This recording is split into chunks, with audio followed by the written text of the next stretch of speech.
Bonjour à tous, bienvenue sur VA+. Cette semaine, dans vos magasins de journaux, vous pouvez retrouver un numéro exceptionnel, l'heure de vérité. On a avec nous Mériadec Raffray qui a piloté ce dossier. Merci Mériadec d'être ici. Bonsoir Antoine. Tu as obtenu une interview de Piotr Tolstoï, qui est donc le vice-président de la Douma, le Parlement russe, si je Chambre résume. basse du Parlement russe, c'était l'équivalent de notre Chambre des députés.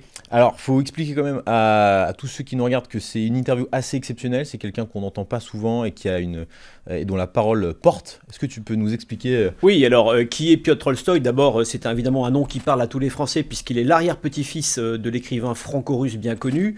Il est francophone, il a commencé sa carrière professionnelle comme journaliste, correspondant du Monde et de l'AFP à Moscou, puis ensuite il a fait une longue carrière à la télévision russe. Et il s'est engagé en politique, il a été la première fois en 2016, il s'est engagé en politique après l'affaire de la Crimée. Vous savez que la Crimée a été récupérée par la Russie en 2014, et suite à la polémique internationale qui en est née, Piotr Tolstoï a décidé de s'engager en politique. Il est aujourd'hui le vice-président du Parlement russe. Sa circonscription compte 1 500 000 électeurs. C'est un personnage à la fois imposant physiquement. Il est très grand, il est très large, il est costaud et en même temps un personnage politique. C'est un personnage que les gens qui regardent la télévision française ont souvent vu il y a quelques mois, un peu plus d'une année, sur les chaînes d'information, BFM TV en particulier, où il avait un ton il était un ton martial, très agressif même. Il était effectivement confronté à un certain nombre de journalistes qui l'interviewaient, de mon point de vue, de manière non professionnelle, très agressive, et il y répondait en prenant cet auteur russe et en renvoyant les journalistes dans la balle, ce qui effectivement donnait un aspect un peu agressif au personnage. C'est quelqu'un qui était dans une longue cure médiatique, en tout cas dans la sphère médiatique française, et qui a accepté de nous donner cette interview. J'ai mis plusieurs jours à le contacter, à le convaincre et à bloquer ce créneau. Il m'a dit je ne parle plus vraiment aux Français, à quoi ça sert ces Français qui sont caricaturaux avec la Russie. Je lui dis oui, mais moi vous savez, mes lecteurs ne sont pas des gens qui regardent de manière caricaturale les affaires russes, la Russie, qui suivent le dossier. Il m'a dit oui, je sais, c'est pour ça que j'ai accepté de répondre à notre magazine.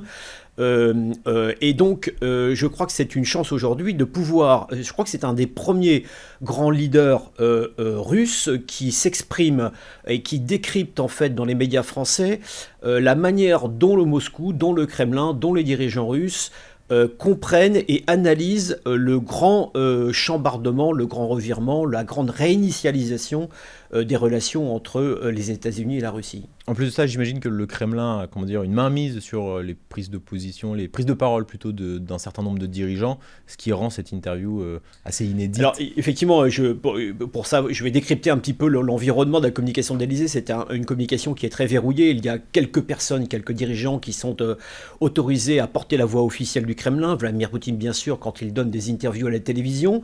Ces derniers temps, c'était assez fréquent. Son conseiller principal en matière de sécurité, son porte-parole, monsieur Pushkov, et puis la porte-parole du Quai d'Orsay russe, madame Maria Zakharova, qui est connue pour son ton un peu particulier. Certains à Moscou disent qu'elle a un ton un peu punk, je reprends l'expression, je mets les guillemets.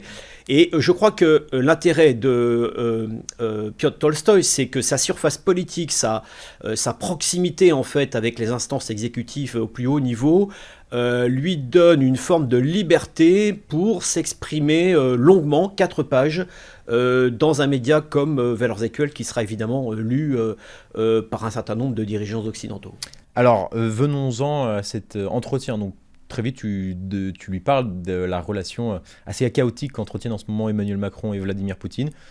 Par Piotr Tolstoï, qu'est-ce qu'on apprend? Qu'est-ce que les Russes pensent de la France d'Emmanuel Macron? En fait, quand on est journaliste, il faut avoir un peu de chance, et il se trouve que j'ai interviewé vendredi dernier, le lendemain en fait de l'échange de mots un peu aigres entre Emmanuel Macron par médias interposés et Vladimir Poutine. Emmanuel Macron expliquant que finalement le président russe est un dictateur impérialiste, révisionniste, parce que Vladimir Poutine avait dit auparavant qu'Emmanuel Macron était une sorte de Napoléon, en suggérant qu'il aurait le même destin destin que Napoléon, car selon Vladimir Poutine, s'il envoie des troupes en Ukraine, celles-ci en fait ne pourraient pas faire face à l'armée russe et auraient évidemment des pertes. C'est dans cette séquence un peu médiatique, un peu dure, d'échange de noms d'oiseaux que je l'ai interviewé. Ce qui m'a frappé, ce que j'avais pas entendu de manière aussi claire que ça, c'est que Piotr Tolstoï a redit ce que m'avait dit quand même il y a un an à Moscou un certain nombre de décideurs quand j'y suis allé et je les ai rencontrés. J'avais d'ailleurs déjà rencontré M. Tolstoï à cette époque-là. Il ne considère plus les dirigeants occidentaux comme crédibles. Et lui, il va plus loin. Dans l'interview, il dit ces gens-là sont le produit des élites actuelles, des élites qui ne réagissent plus, qui sont ballottées par les réactions instantanées, par les circonstances, c'est les mots qu'il emploie, qui ne sont incapables de prendre des décisions et de s'y tenir. Je le cite à nouveau. Et il dit l'époque de Jacques Chirac et d'Helmut Kohl, Jacques Chirac le français, Helmut Kohl l'allemand, est loin terminée. Et parce que je lui pose à un moment une question, je lui dis mais vous ne voulez plus parler avec les Européens, vous les déconsidérez. D'ailleurs, depuis quelque temps, j'observe que Vladimir Poutine, officiellement dans ses interviews, a un ton très ironique avec les Européens, limite même insultant parfois. Il parle de ce chien européen qui remuera la queue gentiment lorsque le président Donald Trump, lui dira que maintenant ça suffit, c'est lui qui décide ce qu'il faut faire avec l'Ukraine. Donc, vous voyez, depuis quelques semaines, quelques mois, là, il y a un nouveau ton ironique. Je lui dis, mais vous pouvez ironiser sur l'Europe. Vous qui appelez de vos voeux depuis 2020, c'est d'ailleurs l'une des causes de la guerre d'Ukraine, vous appelez de vos voeux une grande conférence pour reconstruire une véritable architecture de sécurité européenne. Je lui dis, vous ne pouvez pas être crédible en disant que vous allez demain négocier uniquement avec les Américains pour construire une architecture de sécurité. Je lui dis, pour qu'elle soit crédible et durable, il faut vous intégrer les Européens. Il me dit oui, mais il me dit, nous ne voulons pas intégrer les dirigeants européens actuels. Donc vous voyez, ça ce qui m'a beaucoup frappé, c'est que les Russes aujourd'hui ne considèrent plus, au sens littéral du terme, nos dirigeants européens. Ça c'est vraiment un élément intéressant. Je ne dis pas qu'ils ont tort ou raison, je ne prends pas parti, je dis que c'est un élément important à intégrer dans la lecture ou l'analyse que les dirigeants occidentaux doivent faire aujourd'hui de la manière dont le Kremlin se positionne dans les négociations à venir. Il répond aussi en disant que l'on pousse très loin les clichés anti-russes. Donc en parlant des Français en général, tu penses qu'il fait référence à quoi exactement ? Bon, il fait référence à ce qui s'est passé au début dans les mois qui ont suivi leur offensive, leur invasion de l'Ukraine, où, par exemple, un certain nombre de rendez-vous culturels de Russes ont été décommandés à Paris. Je pense à des ballets, je pense à des pièces de théâtre, je pense à des sujets sur des grands écrivains ou des grands intellectuels russes. Mais je pense aussi à cette phobie qui a touché de manière complètement irrationnelle le monde de l'économie, le monde de l'entreprise. Et par exemple, certains nombres de gens qui avaient des liens, mais même de familiaux, de proximité, amicaux avec des Russes, se sont retrouvés par exemple boycottés par leur banque. Vous voyez, tout ça s'est remonté. Et là, les Russes... il y a, comment dirais-je, les Russes nous déconsidèrent et en même temps, quand vous allez à Moscou, vous constatez que toujours, il y a aussi toujours une admiration quasiment intacte pour l'histoire, la culture, le passé glorieux de la France qui a fait l'universalisme de la France, vous voyez, et voilà, et les Russes sont confrontés à ce paradoxe. Ils ne reconnaissent plus. Voilà, ils ne reconnaissent plus les dirigeants aujourd'hui, ils ne reconnaissent plus cette France qu'ils aiment et qu'ils étudient et dont ils cultivent en fait la proximité à travers la culture, l'histoire, etc. Et ils sont dans ce paradoxe, mais ils considèrent vraiment aujourd'hui que la manière dont les élites françaises parlent de la Russie est une façon non seulement réductrice, mais comment dirais-je, qui n'est pas exacte en fait. Et je crois qu'ils ont raison.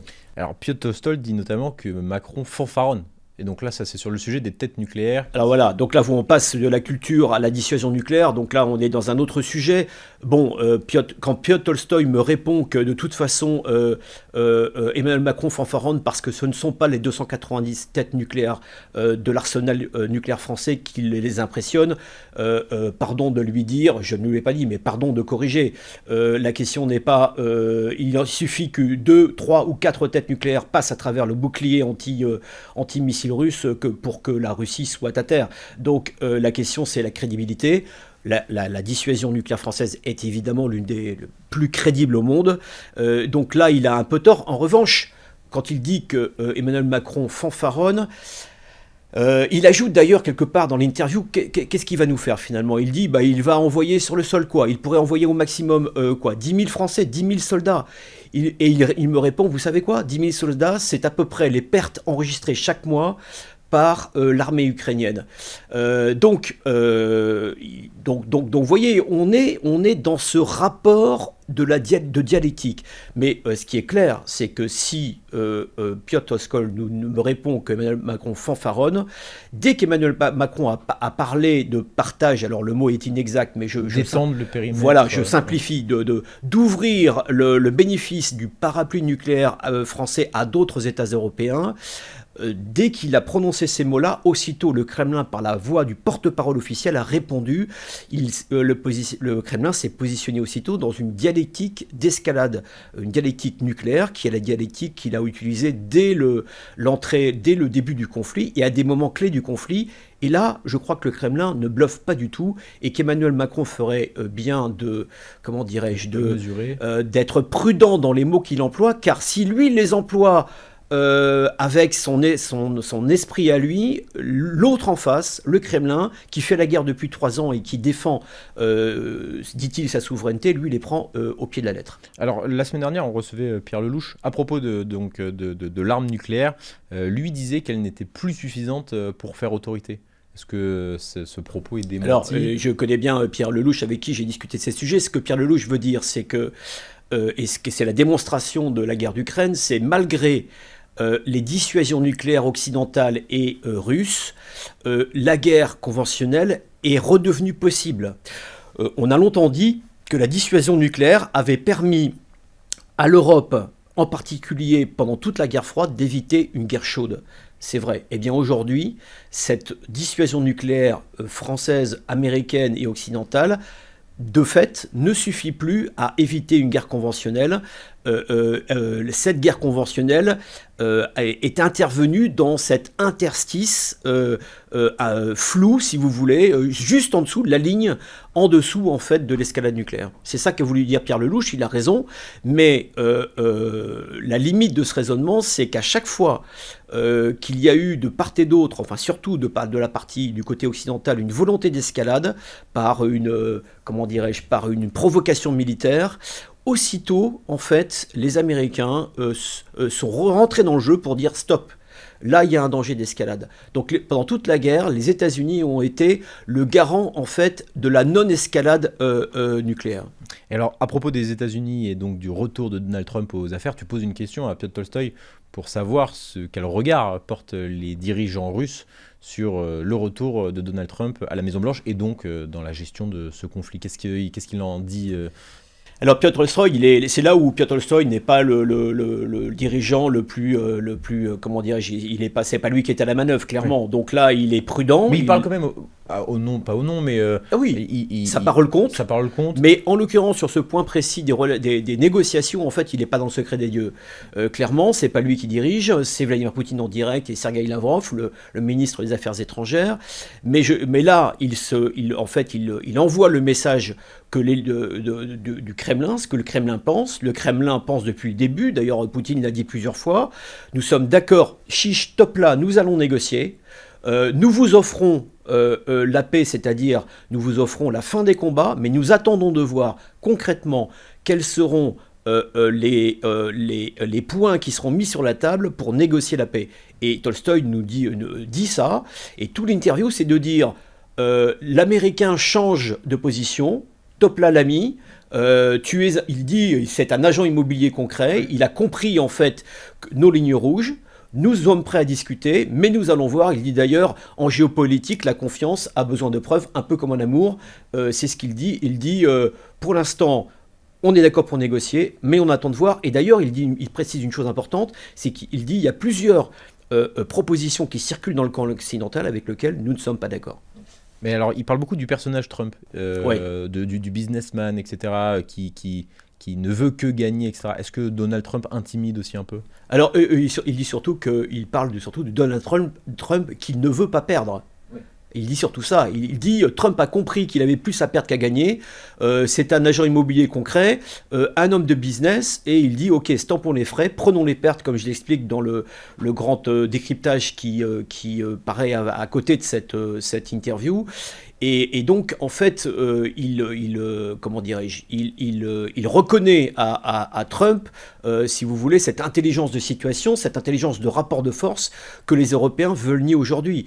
Et si vous voulez, si Trump dit ça, alors je vais répondre à votre question, mais si Trump dit ça, c'est que Trump, en fait, s'appuie pas sur Trump lui-même, il s'appuie sur tous les rapports des militaires. Je rappelle dans le décryptage que depuis à peu près l'été 2023, le Pentagone a fait les comptes.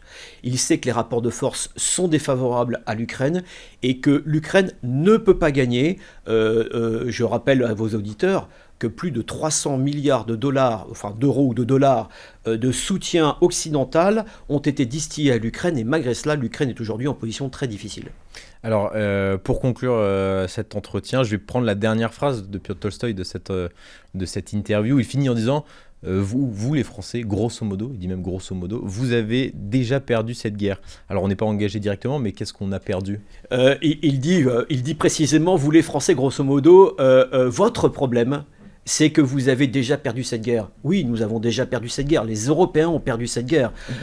Pour des questions de crédibilité sur la scène internationale? Ah, mais beaucoup plus. Nous avons essuyé une inflation galopante ces 3 dernières années. Nous nous sommes privés de l'énergie bon marché des Russes et nous nous approvisionnons aujourd'hui à un coût beaucoup plus élevé aux Indiens qui revendent l'énergie russe et aux Américains qui revendent cher leur énergie. Nous nous sommes privés également, nous Français en particulier, nous nous sommes fait un ennemi de la Russie qui a aidé les Africains à nous chasser d'Afrique et qui nous combat partout où il peut nous combattre. L'addition, le solde des 3 ans qui viennent de se passer et de l'engagement agressif, belliciste d'Emmanuel Macron contre Donald Trump sont totalement négatifs pour l'Europe et pour les Français. Pour les Français, oui, et je rappelle que l'Allemagne aujourd'hui est dans une situation économique très compliquée. Merci beaucoup, Meriadec, et je vous rappelle à tous que vous pouvez retrouver ce numéro exceptionnel en kiosque. Alors surtout, n'hésitez pas, il sera aussi disponible en ligne sur notre site internet. À bientôt.